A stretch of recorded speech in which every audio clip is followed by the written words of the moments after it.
ኤሪትራ በተባበሩት መንግስታት የበላይ መሪነት ለ10 ዓመታት በሞግዚት አስተዳደር ከቆየች በኋላ ነፃነቷን እንድታገኝ በማለት ፓኪስታንና ጓቴማላ ሐሳብ አቀረቡ። ደጋው የኤሪትራ ግዛትና ወደቦቹ ያሉበት ምጽዋና አሰብ ጭምር ከኢትዮጵያ ጋር እንዲዋሃዱ ሆኖ የምዕራቡ ቆላማ አውራጃ ሕዝብ ከኢትዮጵያ ጋር ለመቀላቀል አለመፈለጉን ስላስታወቀ ለተወሰነ ጊዜ በነበረበት ሁኔታ በእንግሊዞች አስተዳደር ስር እንዲቆይና ወደፊት ተጠንቶ እንዲወሰን ኖርዌይ ሐሳብ አቀረበች። አብዛኛው የኤሪትራ ሕዝብ ከኢትዮጵያ ጋር መዋሃድን ሲደግፍ 40 ከመቶ የሚሆነው ከኢትዮጵያ ጋር ውህደትን የሚቃወም በመሆኑ ኤሪትራ በውስጥ አስተዳደሯ ራስ ገዝ ሆና ከኢትዮጵያ ጋር በፌዴሬሽን እንድትቀላቀል የበርማና የደቡብ አፍሪካ ተወካዮች ሐሳብ አቀረቡ። የኢትዮጵያና የኤሪትራ ግጭት መንስኤና መፍትሄ ድርሰት ዶክተር ደጃዝማች ዘውዴ ገብረስላሴ። የአራቱ ኃያላን መንግስታት አቋም። ኤሪትራ፣ ሶማሌና ሊቢያ በኢጣሊያን ሞግዚትነት እየተተዳደሩ ቆይተው ነፃነታቸውን እንዲያገኙ ሞስኮውና ፈረንሳይ ሐሳብ አቀረቡ። መላ ኤሪትራ ለ10 ዓመታት በኢትዮጵያ ሞግዚትነት ስትተዳደር ከቆየች በኋላ በሕዝቡ ፍላጎት መሠረት ቋሚ ውሳኔ እንዲሰጥ እንግሊዝ ሐሳብ አቀረበች። አሜሪካን ደግሞ በበኩሏ ደጋው የኤሪትራ አውራጃዎች ሐማሴን፣ ሰራይና አካለ ጉዛይ ሕዝብ አብዛኛው ከኢትዮጵያ ጋር ለመዋሃድ የሚፈልግ መሆኑ ስለተረጋገጠ ኢትዮጵያም ወደብ ስለሚያስፈልጋት እነኚህ አውራጃዎች እና አሰብም ጭምር ለኢትዮጵያ ሆኖ የምዕራባዊው ቆላማ አውራጃዎች እንዲሁም የአስመራና የምጽዋ ከተሞች ወደፊት ተጠንተው ቋሚ ውሳኔ እስኪሰጣቸው ድረስ በታላቋ ብሪታንያ አስተዳደር ስር እንዲቆዩ ሐሳብ አቀረበች። በዚህ አኳኋን አራቱ ኃያላን መንግስታት ሊስማሙ ባለመቻላቸው በመስከረም ወር 1941 ዓመተ ምህረት በተከፈተው ሦስተኛው የተባበሩት መንግስታት ጉባኤ የቀድሞ የኢጣሊያን ቅኝ ግዛቶች የወደፊት አስተዳደራቸው ላይ ውሳኔ እንዲሰጥበት ባደረጉት ጥናት ላይ የተመሰረተ ራፖር አቀረቡ። አሜሪካና እንግሊዝ ምዕራብ ኤሪትራ ከሱዳን ጋር የቀረው ከኢትዮጵያ ጋር እንዲዋሃድ መጋቢት 28 ቀን 1941 ዓ.ም ያቀረቡት ሐሳብ በኢጣሊያ ደጋፊዎች ተቃዋሚነት በተባበሩት መንግስታት ኮሚቴ በቂ ድጋፍ ሳያገኝ ቀረ። የእንግሊዝና የኢጣሊያ ውጭ ጉዳይ ሚኒስትሮች ሚኒስትር ኤርነስት ቬቨን እና ካውንት ስፎርሳ ለንደን ላይ ሚያዝያ 28 ቀን 1941 ዓ.ም ተገናኝተው የኤሪትራ ግዛት በሁለት ተከፍሎ ምዕራቡ ወደ ሱዳን፣ የምስራቁ አውራጃዎች አስመራ፣ ምጽዋና አሰብ ጭምር ለኢትዮጵያ እንዲሆኑ የአስመራና የምጽዋ ከተሞች የሚተዳደሩበት ልዩ ቻርተር በተባበሩት መንግስታት ድርጅትና በኢጣሊያ መንግስት ትብብር ተዘጋጅቶ እንዲሰጣቸው ተስማምተው ለተባበሩት መንግስታት ግንቦት 9 ቀን 1941 ዓ.ም አቀረቡ። ይህም ሐሳብ በአሜሪካና በብዙ አባላት ቢደገፍም ቀደም ሲል በራቢጣ ኢስላሚያ ፓርቲ ቀጥሎም በኤሪትራ ነፃነት ጠያቂዎች ግንባር በኢብራሂም ሱልጣን አማካኝነት በተለይም የበኒ አሚር ተወላጆች እንደማይቀበሉት ስለተገለጸ ሐሳቡ ውድቅ ሆነ።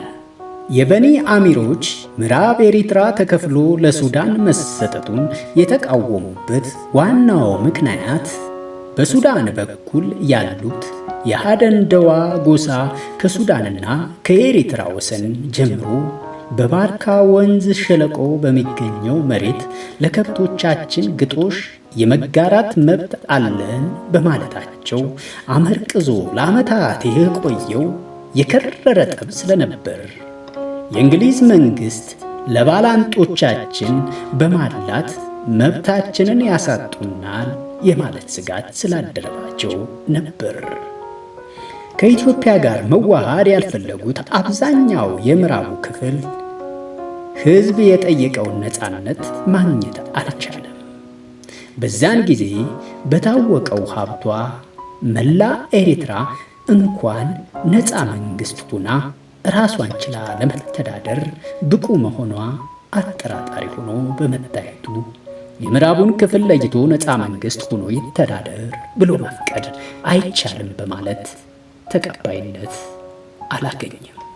ቀጽሪ ናጽነት ኤሪትራ የኤሪትራ ነፃነት ግንባር መቋቋም አልራቢጣ ኢስላሚያ የኤሪትራ ለኤሪትራውያን ፕሮግሬሲቭ ሊበራል ፓርቲ ሃዳስ ኤሪትራ እና ኢታሎ ኤሪትራ ይባሉ የነበሩት ኢጣሊያ በሞግዚትነት ኤሪትራን እንድታስተዳድር ሲታገሉለት የነበረውን ዓላማ ትተው የኤሪትራን ነፃነት እንደግፋለን ካሉ በኋላ አምስቱ በአንድነት ቀጽሪ ናጽነት ኤሪትራ በሚል ስያሜ የኤሪትራ ነፃነት ግንባር ዘ ኤሪትራን ብሎክ ፎር ዘ ኢንዲፔንደንስ ኦፍ ኤሪትራ የተሰኘ ድርጅት ሰኔ 12 ቀን 1941 ዓ.ም አቋቋሙ።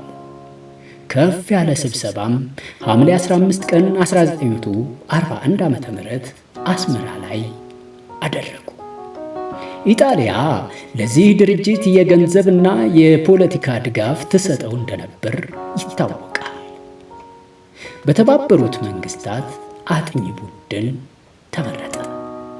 የአራቱ ሀያላን መንግስታት ራፖር ላይ በኤሪትራ የነበሩትን የተለያዩ አስተያየቶችን በማጤን ሁኔታውን አጥንቶ ለውሳኔ የሚረዳ ሐሳብ እንዲቀርብ ፓኪስታን፣ ጓተማላ፣ ኖርዌይ፣ በርማና ደቡብ አፍሪካ አባል የሆኑበት ቡድን በተባበሩት መንግስታት አራተኛው ጠቅላላ ጉባኤ ህዳር 12 ቀን 1942 ዓ.ም ተመረጠ። ፓኪስታን የሙስሊሙን ጥቅምና ፍላጎት ለማስከበር፣ ጓቴማላ ደግሞ የኢጣሊያን ወታደሮች በመሆን ሊቢያ ድረስ ዘምተው ያገለግሉ፣ በኢትዮጵያም ጦርነት ያገለግሉ፣ ኢጣሊያ ካልተመለሰች ጡረታ አታገኙም በመባላቸው ፕሮ ኢታሊያ ፓርቲ የኢጣሊያን ደጋፊዎች በመባል የሚታወቁትና በኤሪትራ የነበሩት የኢጣሊያን ዜጎች ጥቅምና ፍላጎትን ለማስከበር የተመረጡ ሲሆኑ ኖርዌይ፣ በርማና ደቡብ አፍሪካ ነፃ አስተያየት ይኖራቸዋል በሚል የተመረጡ ነበሩ። እነዚህ ሀገሮች በሚያደርጉት ጥናት መሰረት ስለ ወደፊት የኤሪትራ አስተዳደር በምን ሁኔታ ቢሆን ከህዝቡ ፍላጎት ጋር ሳይቃረን በኤሪትራና በአካባቢው ሰላም መመስረት ያስችላል ብለው የሚያስቡትን አስተያየት በራፖራቸው እንዲያቀርቡ ወሰነ። የእነርሱም ተወካዮች ባደረጉት ጥናት ያገኙት ከሞላ ጎደል የአራቱ ሀያላን መንግስታት ተወካዮች ካገኙት ግንዛቤ የተለየ አልነበረም። የአምስቱ ሀገሮች ተወካዮች ከየካቲት 7 ቀን እስከ መጋቢት 28 ቀን 1942 ዓመተ ምህረት በኤሪትራ ተዘዋውረው ያገኙትን ውጤት በመዘርዘር አስተያየታቸውን ለተባበሩት መንግስታት ድርጅት በሰኔ ወር 1942 ዓመተ ምህረት አቀረቡ። ኤሪትራ በተባበሩት መንግስታት የበላይ መሪነት ለ10 ዓመታት በሞግዚትነት አስተዳደር ከቆየች በኋላ ነፃነቷን እንድታገኝ በማለት ፓኪስታንና ጓቴማላ ሐሳብ አቀረቡ። ደጋው የኤሪትራ ግዛቶች ወደቦቹ ያሉበትና ምጽዋና አሰብ ጭምር ከኢትዮጵያ ጋር እንዲዋሃዱ ሆኖ የምዕራቡ ቆላማ አውራጃ ሕዝብ ከኢትዮጵያ ጋር ለመቀላቀል አለመፈለጉን ስላስታወቀ ለተወሰነ ጊዜ በነበረበት ሁኔታ በእንግሊዞች አስተዳደር ስር እንዲቆይና ወደፊት ተጠንቶ እንዲወሰን ኖርዌይ ሐሳብ አቀረበች። አብዛኛው የኤሪትራ ሕዝብ ከኢትዮጵያ ጋር መዋሃድን ሲደግፍ 40 ከመቶ የሚሆነው ከኢትዮጵያ ጋር ውህደትን የሚቃወም በመሆኑ ኤሪትራ ውስጥ አስተዳድሯ ራስ ገዝ ሆና ከኢትዮጵያ ጋር በፌዴሬሽን እንድትቀላቀል የበርማና የደቡብ አፍሪካ ተወካዮች ሐሳብ አቀረቡ።